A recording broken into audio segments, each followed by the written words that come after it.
کوئی بندہ یہ چاہتا ہے نا کہ میں قرآن کے لیے خالص ہو جاؤں تو قرآن کے 6 حقوق ہیں. اب باری باری وہ 6 حقوق سنتے ہیں. نمبر 1 فرمایا قرآن پر ایمان لانا. قرآن پاک کا پہلا حق یہ ہے کہ اس پر ایمان لایا جائے. یاد رکھیے جتنی بھی کتابیں اللہ پاک نے نازل فرمائیں، جتنے صحیفے انبیاء پر نازل فرمائے، ان سب پر ایمان لانا ایک مسلمان پر لازم ہے. اللہ پاک کی نازل کردہ کسی بھی ایک کتاب کا انکار کفر ہے. البتہ پچھلی آسمانی کتابوں پر ایمان لانے اور قرآن پر ایمان لانے میں ایک بڑا اہم فرق ہے، وہ سمجھنا ہوگا. وہ یہ ہے کہ پچھلی جتنی بھی آسمانی کتابیں ہیں، صحیفے ہیں، اس پر اجمالی ایمان لانا فرض ہے اور قرآن پر تفصیلی ایمان لانا فرض ہے. یعنی اجمالی ایمان کا مطلب ہے کہ اللہ نے تورات نازل فرمائی، زبور نازل فرمائی، انجیل نازل فرمائی اور انبیاء پر اور بھی صحیفے نازل فرمائے، وہ سب حق ہیں، سچ ہیں. جو بھی اس میں اللہ پاک کی طرف سے نازل ہوا ہے ہم اس پر ایمان لاتے ہیں کہ وہ سچ ہے. لیکن جو لوگوں نے اپنی خواہشوں کی وجہ سے اضافے کر دیے، تبدیلیاں کر دیں، ترمیم کر دی، وہ باطل ہیں.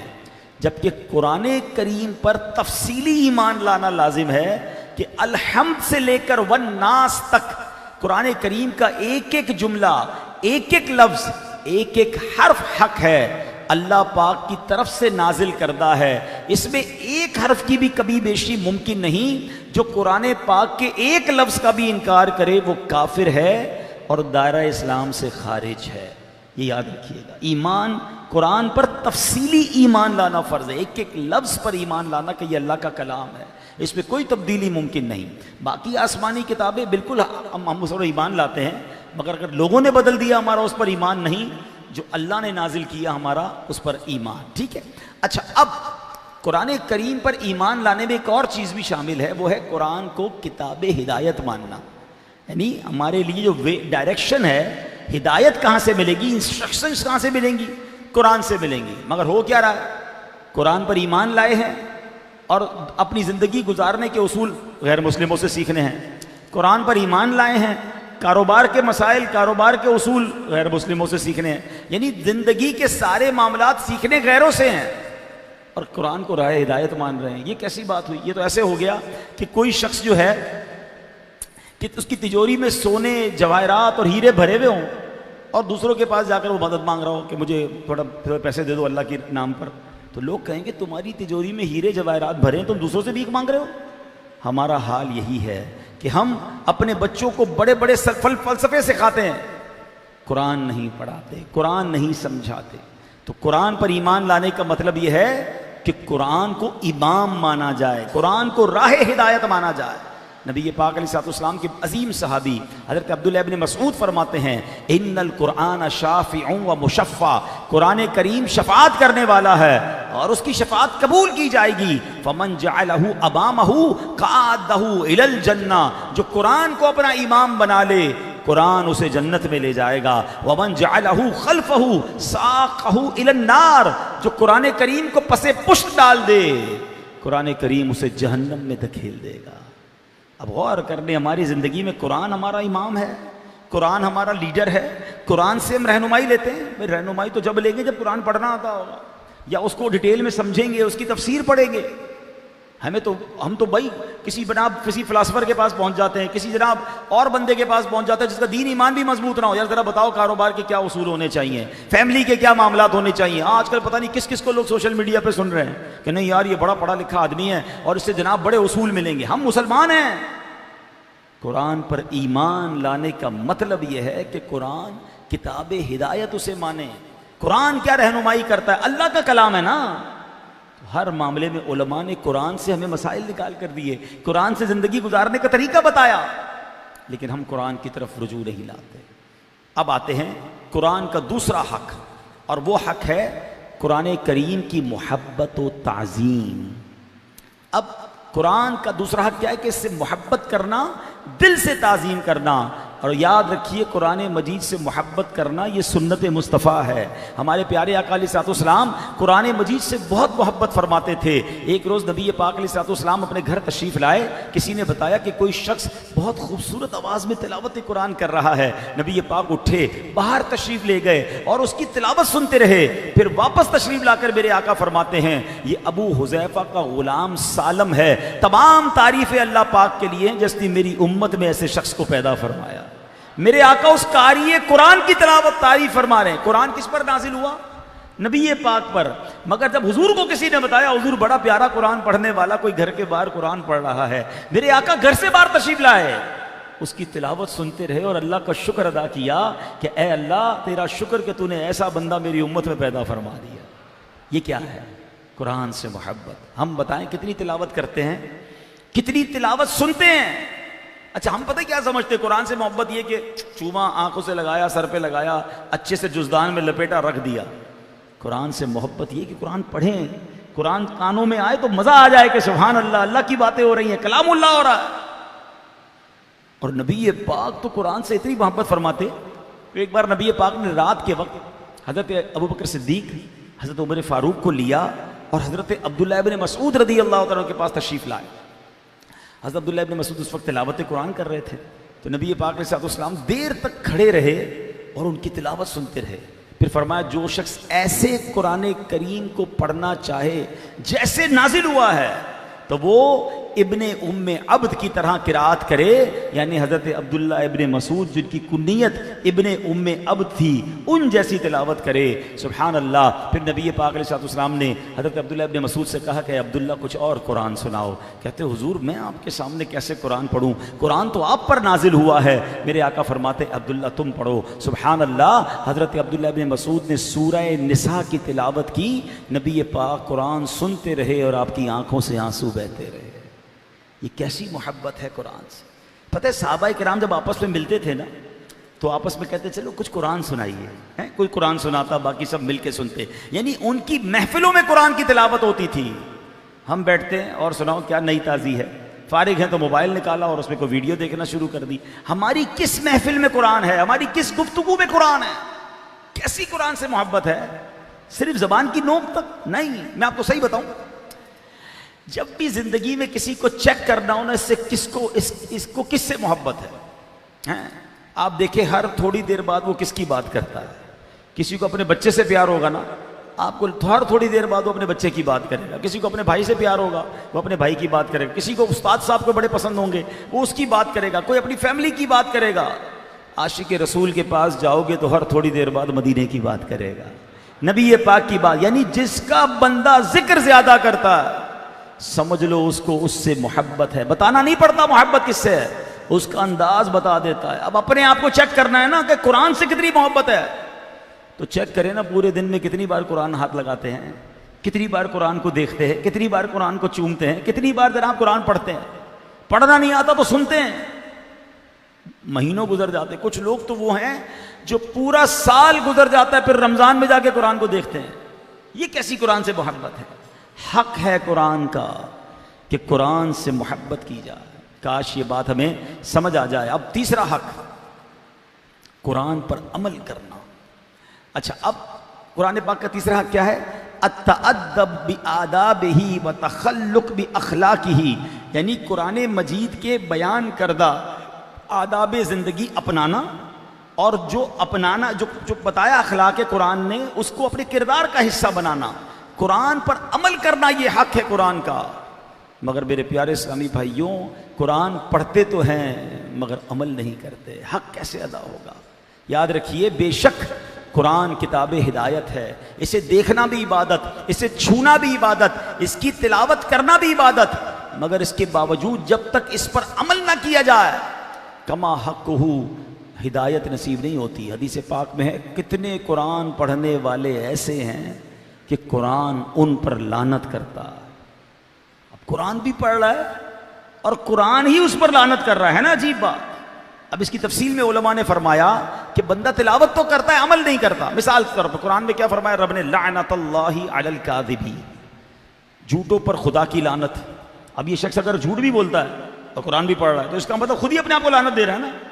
قرآن کہہ رہا ہے اللہ لا یہدی القوم الظالمین، اللہ ظالموں کو ہدایت نہیں دیتا. یہ قرآن پڑھنے والا خود ہی ظالم ہے، ظلم بھی کر رہا ہے، لوگوں کے مال دبا رہا ہے، زمینوں پہ قبضے کر رہا ہے، دھمکیاں دے رہا ہے، روز تلاوت بھی کر رہا ہے. تو یہ قرآن خود اسے لعنت دے رہا ہے نا کہ تو ظالم ہو کر قرآن پڑھ رہا ہے، پہلے ظلم چھوڑ، عمل کر قرآن پر، ورنہ قرآن خود بندے پر لعنت کرتا. اور یہ حق ہے قرآن کا کہ قرآن پڑھنا ہے اور پھر اس پر عمل کرنا ہے. اے میرے پیارے اسلامی بھائیوں، صحابہ کرام کا عمل کیسا تھا قرآن پر؟ رائٹ اوے کئی بار کئی آیتیں آپ نے اور میں نے سنی ہیں، مگر سن تو لیتے، کہتے کبھی نہ کبھی عمل کر لوں گا. بات بڑی اچھی کی علامہ صاحب نے، حافظ صاحب نے تلاوت بڑی اچھی کی، امام صاحب نے بات بڑی اچھی قرآن سے سمجھائی، مگر ذرا ابھی نہیں، بعد میں دیکھوں گا، تھوڑے عرصے بعد عمل کروں گا. صحابہ کرام رائٹ اوے اسی وقت عمل کیسے کرتے تھے؟ کئی مثالیں موجود ہیں، مگر بڑی کمال کی مثال جو ہمیں روز مرہ کی زندگی میں بھی کام آئے گی، حضرت امام زین العابدین رضی اللہ تعالیٰ، امام حسین کے صاحبزادے ہیں، ٹھیک ہے نا. ابھی کربلا والوں کی باتیں سننی ہے، ابھی محرم آنے والا. یہ اہل بیت کے چمکتے ہوئے ستارے، امام حسین کے صاحبزادے.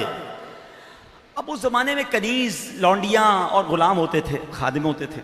تو آپ کی کنیز آپ کو وضو کروا رہی تھی، تو وضو کرواتے کرواتے جو ہاتھ میں برتن تھا نا، آپ بیٹھ کے نیچے وضو کر رہے تھے، اوپر سے برتن سے وضو کروا رہے تھے، اس کے ہاتھ سے برتن چھوٹ گیا. ادھر برتن چھوٹا، وہ برتن آپ کے چہرے پہ گرا اور آپ کا چہرہ زخمی ہو گیا. اب ذرا امیجن، اپنے آپ کو اس صورتحال میں رکھیں کہ ہمارا کوئی بچہ، ہمارا کوئی ملازم ہمیں وضو کروا رہا ہو یا ہمیں کوئی کھانا دے رہا ہو اور کھانا دیتے دیتے برتن ہی ہمارے اوپر گرا دے، ہمیں زخمی کر دے، ہاتھ جلا دے، چائے گرا دے. ہو جاتا ہے نا کبھی کبھی انسان سے، کیا کیفیت ہوتی، کتنا غصہ آتا ہے. ملازم ہو کر، میرا خادم ہو کر میرے ساتھ یہ کر رہا ہے. مگر جیسے ہی برتن آپ پر گرا نا، تو امام زین العابدین نے اوپر نظر اٹھا کر اس کنیز کو دیکھا. اچھا اس زمانے میں لوگوں کو قرآن بھی کتنا یاد تھا. کنیز نے رائٹ اوے قرآن پاک کی آیت کا یہ حصہ پڑھا، وَالْكَاظِمِينَ الْغَيْظَ. کیا معنی ہے اس کا؟ اور غصہ پینے والے. اللہ نے قرآن میں اپنے قریب کے، اپنے پیارے بندوں کی شان بیان کی ہے. وَالْكَاظِمِينَ الْغَيْظَ وَالْعَافِينَ عَنِ النَّاسِ وَاللَّهُ يُحِبُّ الْمُحْسِنِينَ. یہ بہت خوبصورت آیت ہے. مگر اس کنیز نے کس وقت یہ آیت پڑھی کہ حضور غصہ پینے والے تو اللہ کو پسند ہے نا. تو جیسے ہی آپ نے سنا نا، ہم کیا کہتے؟ چلو بعد میں کروں گا، ابھی تو تو نے غلط کیا نا.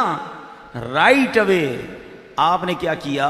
اپنا غصہ پی لیا. بالکل کوئی رپلائی نہیں دیا، کوئی جھگڑا نہیں، کوئی ڈانٹ ڈپٹ نہیں.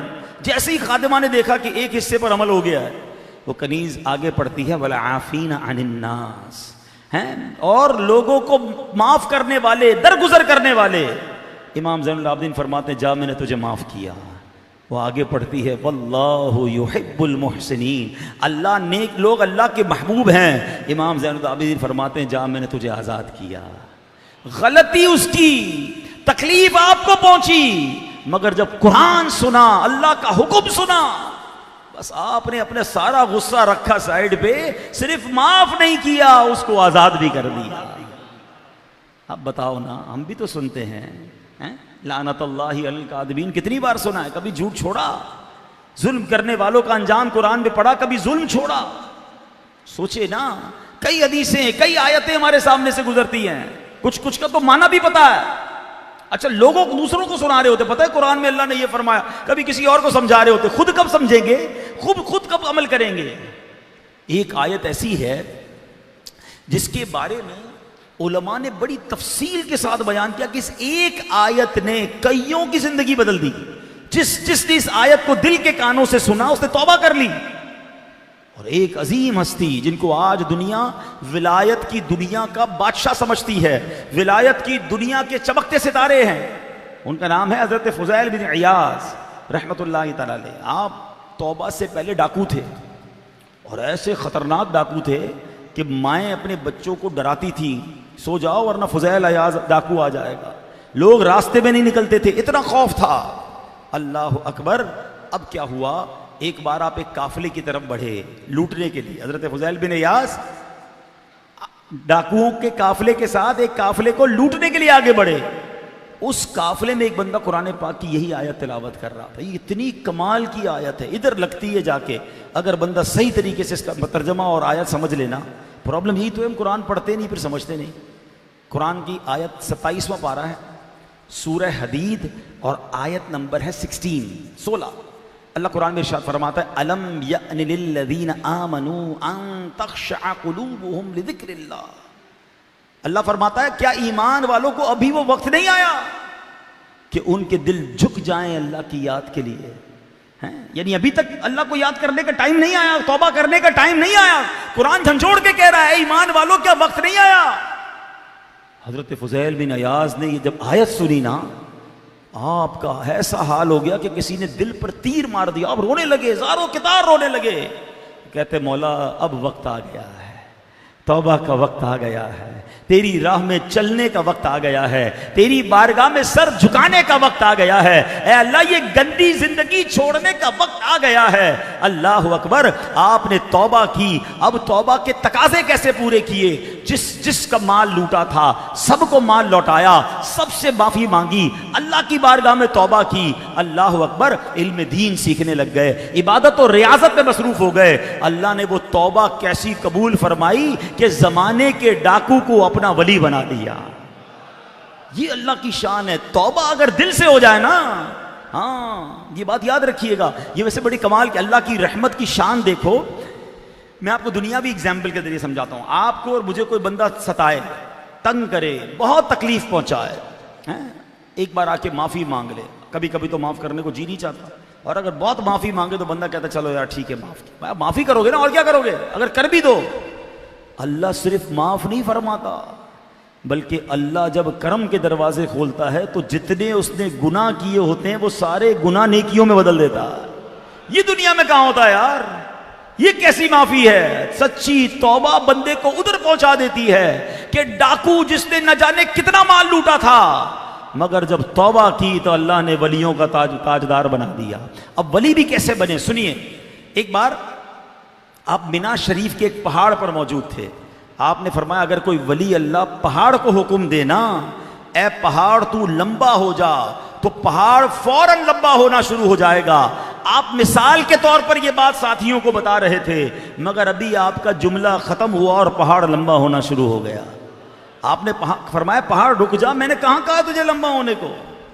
وہ ایگزامپل کے ذریعے سمجھا رہے تھے, مگر اللہ نے آپ کو یہ مقام عطا فرمایا چاہیں تو اشاروں سے اپنے کایا ہی پلٹ دیں دنیا کی, چاہیں تو اشاروں سے اپنے کایا ہی پلٹ دیں دنیا کی. یہ شان ہے ان کے غلاموں کی, سرکار کا عالم کیا ہوگا. اب ذرا بتائیے, قرآن پر عمل کرنا اور فوراً عمل کرنا اس کا مزہ ہی اور ہے. کبھی قرآن بندہ پڑھ رہا ہو اور ترجمہ بھی اسے آتا ہو, یا ترجمہ بھی ساتھ پڑھ رہا ہے, تفسیر بھی پڑھ رہا ہے, اور کہیں اللہ فرمائے کہ توبہ کر لو تو بندہ اسی وقت توبہ کرے, اسی وقت گناہوں سے معافی مانگے. کہیں اللہ کی طرف سے حکم آئے کہ نماز پڑھو تو بندہ قرآن کے فوراً پڑھنے کے بعد 2 رکعت نفل پڑھے اور کہے لبیک میں سجدہ کرتا ہوں, سبحان اللہ. صدقے کا حکم ملے, اللہ کی راہ میں صدقہ کرے. بھلائی کا حکم ملے, بندوں کے ساتھ بھلائی کرنا شروع کر دے. قرآن پر عمل کرنا یہ حق ہے کہ قرآن کا اس پر عمل کیا جائے. اے میرے پیارے اسلامی بھائیوں, اور سبحان اللہ نبی پاک کا قرآن پر عمل پتہ ہے کیسا تھا؟ بی بی عائشہ صدیقہ رضی اللہ تعالیٰ عنہ سے سوال ہوا, امی جان یہ بتائیے حضور پاک کا اخلاق کیسا تھا؟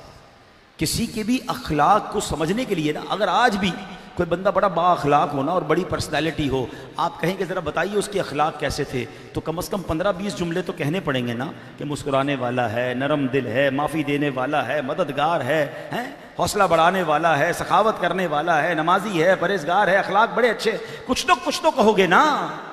اگر نبی پاک کے اخلاق کی بات کرنی ہے تو کئی کتابیں لکھنی پڑتی ہیں. مگر بی بی عائشہ کو بھی اللہ نے کیسے الفاظ عطا فرمائے. آپ نے 3 لفظوں میں, اور پنجابی میں کہتے ہیں نا, گلی مکا دی. آپ سے پوچھا گیا امی جان بتائیں حضور کے اخلاق کیسے؟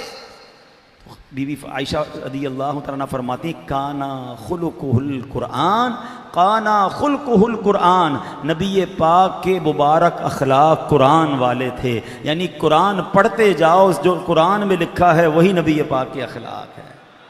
یعنی میرے آقا قرآن پر عمل کرنے والے کیسے تھے؟ اگر کسی کو نبی پاک کی سیرت پر عمل کرنا ہے تو وہ قرآن میں جو آرڈرز ہیں, قرآن میں جن چیزوں سے روکا گیا, آرڈر دیا عمل کر لے, روکا گیا رک جائے. تو سبحان اللہ نبی پاک کے یہ خوبصورت جو ہے وہ اخلاق ہیں. اب آتے چوتھے حق کی طرف. وہ حق ہے قرآن پر قرآن کی تلاوت کرنا. اب یہ بھی بڑا مسئلہ ہے, تلاوت نہیں کرتے. تلاوت کرنا آتی بھی نہیں ہے، حالانکہ قرآن کے فضائل اتنے تلاوت قرآن کے سنتے جائیں کہ تلاوت قرآن افضل عبادت ہے۔ قرآن پاک کا ایک حرف پڑھنے سے 10 نیکیوں کا ثواب ملتا ہے۔ قرآن پڑھنے سے رحمت اترتی ہے، فرشتے پروں سے سایہ کرتے ہیں اور سکینہ نازل ہوتا ہے۔ جو صبح کو قرآن ختم کرے تو شام تک، اور شام کو ختم کرے تو صبح تک فرشتے دعائے رحمت کرتے رہتے ہیں۔ روز قیامت قرآن اپنے پڑھنے والوں کی شفاعت کرے گا۔ قاری قرآن، اے قاریوں قرآن کے مبارک ہو، آپ کو اخلاص کے ساتھ یہ کام جاری رکھنا۔ قاری قرآن قرآن کریم پڑھتا ہوا جنت کے درجات میں چڑھتا چلا جائے گا۔ اور جو نماز میں کھڑے ہو کر تلاوت کرے، یہ بڑی کمال کی بات بتا رہا ہوں۔ ہم نے یہ تو سنا کہ قرآن کی تلاوت کرو تو ہر حرف پر 10 نیکیاں ملتی ہیں، یہ بغیر وضو تلاوت کرنے پر ہے۔ اگر کوئی قرآن تلاوت کر رہا ہے، دیکھ بھی نہیں رہا قرآن کو اور وضو بھی نہیں، تو ہر حرف پر 10 نیکیاں۔ فرمایا جو قرآن کی باوضو تلاوت کرے اسے 25 نیکیاں۔ فرمایا جو نماز میں بیٹھ کر تلاوت کرے ہر حرف پر 50 نیکیاں، اور جو نماز میں کھڑے ہو کر تلاوت کرے ہر حرف پر اسے 100 نیکیاں ملتی ہیں۔ ہاں بنو نا، بیپاری بنو نا بھائی۔ امیر اہل سنت کو ایک بار دیکھا میں نے، سورہ یاسین کی تلاوت کرنی تھی، آپ نے نفل کی نیت کی اور سورہ یاسین کی تلاوت شروع کر دی۔ تو معلوم ہوا کہ ایسا کیوں؟ تو فرمایا مثال کے طور پہ کئی صورتیں یاد ہو جاتی ہیں انسان کو، آپ میں سے بھی کئیوں کو سورہ ملک یاد ہوگی، کسی کو سورہ رحمان یاد ہوگی، سورہ کچھ لوگوں کو جو بھی صورتیں یاد ہیں، آپ چاہ رہے ہیں میں نے سورت قرآن پڑھنا ہے، اور وہ قرآن اگر آپ کو یاد ہے تو آپ 2 رکعت نفل کی نیت کریں اور وہی قرآن نفل میں پڑھ لیں۔ اب بیٹھ کے پڑھتے، دیکھ کر پڑھتے، باوضو پڑھتے تو ایک حرف پر 25 نیکیاں ملتی، اور وہی قرآن نماز کے اندر کھڑے ہو کے پڑھیں تو ہر حرف پر 100 نیکیاں ملیں گی۔ تو زیادہ نیکیاں چاہیے نا۔ کاش یہ حرص، یہ لالچ نصیب ہو جائے کہ میں زیادہ سے زیادہ نیکیاں حاصل کرنے میں کامیاب ہو جاؤں، تو نیت کریں کہ انشاءاللہ روزانہ تلاوت قرآن کریں گے انشاءاللہ۔ اچھا، اب تلاوت قرآن بہت سو کو نہیں آتی، دعوت اسلامی یہی تو کام کرتی ہے۔ تبلیغ قرآن و سنت کی ایسی کمال کی تحریک ہے دعوت اسلامی کہ بچوں کے لیے مدرسۃ المدینہ بنا دیے، بڑوں کے لیے مدرسۃ المدینہ بالغان بنا دیے۔ اچھا، جو نہیں آ سکتے مدرسوں میں ان کے لیے فیضان آن لائن اکیڈمی بنا دیا کہ بھئی آن لائن انٹرنیٹ کے ذریعے گھر بیٹھے قرآن پڑھ لیں، مگر پڑھیں تو صحیح، تلاوت اپنی درست کریں، مخارج درست کریں، اور روز کچھ نہ کچھ قرآن پڑھیں۔ اب 5واں اور 6ٹھا حق، 6 حق شروع میں نے بتایا تھا 6 حقوق ہیں نا، 4 ہو گئے ہیں، اب 2 آخری حقوق کیا ہیں؟ قرآن مجید کو سمجھنا اور پھر اس کی تبلیغ کرنا، خود بھی سمجھنا اور دوسروں کو سمجھانا، اس کے بارے میں بتانا۔ سنیے، قرآن مجید کے بے شمار اوصاف ہیں۔ نبی پاک کی حدیث پہ فرمایا القرآن حجۃ لک او علیک، قرآن مجید دلیل ہے، یا تو تمہارے حق میں دلیل بنے گا یا تمہارے خلاف دلیل بنے گا۔ علامہ قرطبی کیا فرماتے ہیں؟ یعنی جو قرآن سیکھے مگر اس سے غفلت کرے، قرآن اس کے خلاف دلیل ہوگا، اور اس سے بڑھ کر اس بندے کے خلاف دلیل ہوگا جو قرآن مجید کے حق میں کمی کرے اور اس سے جاہل رہے۔ یعنی جو قرآن جانتا ہی نہیں، قرآن اس کے خلاف دلیل بنے گا۔ جو قرآن جانتا ہے مگر پہنچاتا نہیں، قرآن اس کے خلاف بھی دلیل بنے گا۔ کمال یہ ہے، قرآن سیکھنا ہے، دوسروں کو سکھانا ہے، دوسروں کو اس کی طرف بلانا، یہ حق ہے قرآن کا۔ حدیث سنی ہوگی نا آپ نے، خیرکم من تعلم القرآن وعلمہ، تم میں بہترین وہ ہے جو قرآن سیکھے اور دوسروں کو سکھائے۔ دیکھیں نا، یہی کام تو دعوت اسلامی کر رہی ہے، قرآن سیکھ رہی ہے، قرآن سکھا رہے ہیں۔ اسلامی بھائی مسجد مدرسہ لگائے بیٹھے ہیں، آپ کو بلاتے ہیں یار 15 منٹ کے لیے آ جائیں، 20 منٹ کے لیے آ جائیں، اپنے مخارج ٹھیک کر لیں، کچھ تو قرآن پڑھ لیں۔ مگر جن کو خوش نصیبی ہوتی ہے وہ آ جاتے ہیں، باقی بڑی تعداد میں لوگ نہیں آتے۔ تو پلیز خود بھی قرآن پڑھیں، اپنے بچوں کو قرآن پڑھائیں۔ حدیث پاک کا خلاصہ ہے وہ دل ویران ہے جس میں کچھ قرآن نہیں ہے۔ اب چیک کر لو ہمارے دل میں کتنا قرآن ہے، خود اپنے دل کو چیک کر لیں۔ 5-6 منٹ لگتے ہیں روزانہ سورہ ملک پڑھ دیں، عشاء کے بعد سورہ ملک کی تلاوت کر لے، یہ سورت عذاب قبر سے بچاتی ہے۔ حدیثوں میں آیا کہ عذاب آئے گا بندے کی قبر میں، یہ سورت کھڑی ہو جائے گی کہ میں تجھے عذاب نہیں دینے دوں گی، کہ یہ بندہ میری تلاوت کرتا تھا۔ اب بتائیں 5-6 منٹ نہیں ہے ہمارے پاس یار، موبائل لے کر کون سا بندہ جو رات کو سوتے وقت موبائل ہاتھ میں نہیں پکڑتا؟ پتہ نہیں اس موبائل پر کیا کیا دیکھ رہے ہیں. اسی موبائل میں 5-6 منٹ سورہ ملک پڑھ لینا بھائی. تو انشاءاللہ سونے سے پہلے سورہ ملک کی تلاوت کریں گے. یہ عذاب قبر سے بچانے والی سورت ہے. تو 6 حقوق میں نے بیان کیے. اللہ مجھے بھی قرآن کے حقوق پر عمل کرنے والا بنائے, آپ کو بھی بنائے, اور ہم سب کے دلوں کو نور قرآن سے منور فرما دے. آج قاری مسرور صاحب دنیا میں نہیں ہیں, مگر ان کا تعارف کیا ہو رہا ہے کہ قرآن کے خدمتگار تھے. کیا ایسا نہیں ہو سکتا کہ میں دنیا سے جاؤں تو میری قبر پر جو کتبہ لگے کہ اس پہ لکھے کوئی کہ قرآن کا خدمتگار تھا, کئیوں کو قرآن پڑھایا, خود بھی قرآن پڑھتا تھا, لوگوں کو قرآن کی باتیں بتاتا تھا. قرآن سے محبت دراصل رب سے محبت ہے. آپ دیکھیں کہ اللہ سے کتنی محبت ہے. اللہ سے محبت ہے تو اللہ کی باتوں سے بھی محبت کریں نا. قرآن ہے کیا؟ مولا علی شیر خدا کرم اللہ تعالی وجہ الکریم فرماتے ہیں کہ جب میرا جی چاہتا ہے میرا رب مجھ سے بات کرے, میں قرآن پڑھنے لگ جاتا ہوں. یعنی میرا جب جی چاہتا ہے اللہ مجھ سے بات کرے, میں قرآن پڑھتا ہوں, اور جب جی چاہتا ہے میں اللہ سے بات کروں, میں نماز پڑھنے لگ جاتا ہوں. 2-way conversation.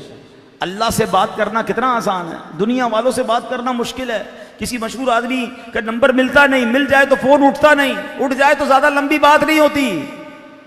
قرآن پڑھو نا, کون روک رہا ہے آپ کو؟ جتنی باتیں کرنی ہے اللہ سے کرو. کاش یہ بات ہمیں سمجھ آ جائے. اب آخر میں چاہوں گا کہ قرآن سے علاج, قرآن سے کیا کیا ہمیں فائدے ملتے ہیں. آخرت کے فائدے تو آپ نے سن لیے, نیکیاں سن لی, مگر علماء نے قرآن کی کچھ صورتوں میں خاص علاج عطا فرمائے ہیں. ہم اپنے بیان میں لوگوں کو کہتے ہیں اپنا موبائل بند کر دیں. اب میں چاہوں گا اپنا موبائل نکالیں اور جو میں کہنے جا رہا ہوں اس کو ریکارڈ کر لیں. یہ آپ کو کام آئے گا, آپ کے گھر میں کام آئے گا کہ قرآن کی کون سی صورت سے آپ اپنی کس پرابلم کا علاج کر سکتے ہیں. ٹھیک ہے, اس کو جو چاہیں ریکارڈ کر لیں. ویسے تو یہ سوشل میڈیا پہ لائیو بھی جا رہا ہے. اچھا, بڑی پیاری کتاب ہے جنتی زیور, اس سے قرآن کی چند صورتوں کے مختصر فضائل سناتا ہوں میں آپ کو. نمبر 1, سورہ فاتحہ 100 مرتبہ پڑھ کر جو دعا مانگی جائے وہ دعا قبول ہوتی ہے. سورہ بقرہ کی تلاوت سے شیطان گھر سے بھاگ جاتا ہے. آیت الکرسی پڑھنے سے محتاجی دور ہوتی ہے. سورہ کہف کو ہمیشہ پڑھنے والا دجال کے فتنوں سے محفوظ رہے گا. والدین کی قبر پر ہر جمعہ سورہ یاسین کی تلاوت کرنے سے اس کے حروف کی تعداد کے برابر ان کے گناہ بخش دیے جائیں گے. سورہ الدخان پڑھنے سے مشکل دور ہوتی ہے. جو قریب المرگ ہو, یعنی جس کا انتقال ہونے والا ہو, سکرات کا عالم ہو, سورہ جاسیہ پڑھ کر دم کرنے سے انشاءاللہ اس کا خاتمہ بالخیر ہوگا. سورہ حجرات کا پڑھنا اور دم کر کے پینا گھر میں خیر و برکت کے لیے مفید ہے. جس کے باغات وغیرہ ہیں, چاہتا ہے باغ میں پھل زیادہ ہوں, سورہ قاف پڑھنے سے باغ میں پھلوں میں کثرت ہوتی ہے. سورہ رحمان 11 بار پڑھنے سے مقاصد پورے ہوتے ہیں. جو شخص روزانہ سورہ واقعہ پڑھے اس کو کبھی بھی فاقہ نہ ہوگا. سورہ ملک کو ہر رات پڑھنے والا عذاب قبر سے محفوظ رہتا ہے. اسی طرح سورہ ضحیٰ پڑھنے سے بھاگا ہوا آدمی واپس آ جائے گا. سورہ علم نشرح کو جس مال پر پڑھ کر دم کر دیا جائے اس مال میں خوب برکت ہوگی. اچھا, کچھ بزرگ ہوتے ہیں جوڑوں میں درد ہوتا ہے تو سورہ علق میں جوڑوں کے درد کا علاج ہے. سورہ قدر جو صبح و شام پڑھے اللہ کریم اس کی عزت بڑھا دے گا. جو اپنی عزت بڑھانا چاہتا ہے انا انزلناہ فی لیلۃ القدر, صبح و شام یہ پوری سورت پڑھ لیا کرے. سورہ قریش پڑھیں تو انشاءاللہ جان کی حفاظت کے لیے مجرب ہے. اور سورہ فیل دشمن کے شر سے حفاظت کے لیے. اور اگر کوئی اولاد کا تمنائی ہے سورہ کوثر کی تلاوت کرتا رہے, اللہ اسے صاحب اولاد بنا دے گا. سبحان اللہ. سورہ اخلاص قل هو اللہ احد یہ 1/3 قرآن کے برابر ہے. اور آج کل جنات اور شیطان اور جادو سے لوگ بڑے پریشان ہیں. سورہ فلق اور سورہ ناس سے جن شیطان حاسدوں کے شر سے حفاظت رہتی ہے. چند صورتوں میں کیا کیا موجود ہے. قرآن میں شفا ہے, قرآن میں حفاظت ہے, قرآن میں برکت ہے. بس آج نیت کر جائیں, قاری صاحب کے ایصال ثواب کے اجتماع میں آئے نا, تو انشاءاللہ قرآن سے دوستی کریں گے انشاءاللہ. اللہ مجھے بھی عمل کی توفیق عطا فرمائے, آپ کو بھی نصیب فرمائے.